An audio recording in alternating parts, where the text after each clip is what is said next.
অন্যের কাছে একজনের গল্প আর একজনের কাছে বলবেন না, তাহলেই হলো যে একজনের দোষ ত্রুটি আপনি অন্যের কাছে শেয়ার করবেন না, এটা ব্যক্তিগত বিষয়। অতএব একজনের বিষয় আপনি আরেকজনের কাছে বলা থেকে বিরত থাকবেন, তাহলেই গীবত করা থেকে বেঁচে যাবেন।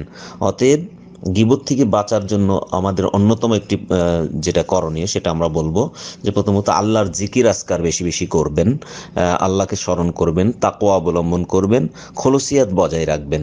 তাহলে আশা করা যায় আপনি গীবত থেকে বেঁচে থাকতে পারবেন। আর যে সমস্ত জায়গায় গীবত হয়, যেমন আপনি গীবত করতে চাচ্ছেন না, আরেকজন আপনার সাথে গীবত করতে আসছে বা গীবতের কথা শোনাচ্ছে, সেক্ষেত্রে আপনি মজলিস ত্যাগ করুন বা এ ধরনের সঙ্গী ত্যাগ করুন। তাহলে আশা করা যায় গীবত থেকে বেঁচে থাকতে পারবেন। অতএব আমরা বলবো গীবত ত্যাগ করার থেকে বেঁচে থাকার জন্য এটা মানুষের দৃঢ় পরিকল্পনা বা তার একান্ত নিয়তি যথেষ্ট হবে।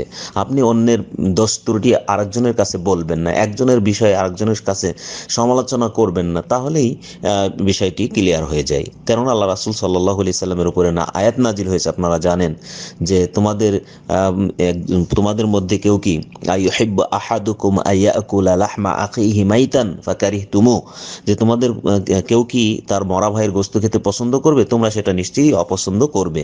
সুতরাং আমরা যেহেতু মরা ভাইয়ের গোশত খেতে অপছন্দ করি, তাহলে একজনের গীবত করলে কিন্তু মরা ভাইয়ের গোশত খাওয়ার শামিল। বিধায় সেটা থেকে অবশ্যই বিরত থাকাটা উত্তম। আপনি যেমন পচা বাসি খাবার খাবেন না, পচা গলা গোশত যেমন আপনি খাবেন না, ঠিক তেমনিভাবে আপনি কি করবেন না, অন্যের গীবত করবেন না। যে ব্যক্তি গীবত করে সে ব্যক্তি পচা পচা গলা গোশত খাওয়ার শামিল। এক কথায় মরা গোশত বলতে এটা বোঝানো হয়েছে। যেমন আরেকটি হাদিসে পাওয়া যায় যে রাসূলুল্লাহ সাল্লাল্লাহু আলাইহি সাল্লাম একদা রাস্তা দিয়ে অতিক্রম করছিলেন, তখন একটা মরা ছাগল পচে ফুলে উঠেছিল। সাহাবার পরস্পর দুইজন তারা কি করছিলেন, তারা দুইজন সাহাবী পরস্পর আপনার গীবত করছিলেন। তখন আল্লাহ রাসূল সাল্লাল্লাহু আলাইহি ওয়াসাল্লাম তাদের দুজনকে বললেন যে তোমরা এই দুটোকে এই ছাগলের মানে পচা গলা ছাগলটাকে গ্রহণ করো, কেননা এটা তোমাদের ওই কথার চেয়েও উত্তম।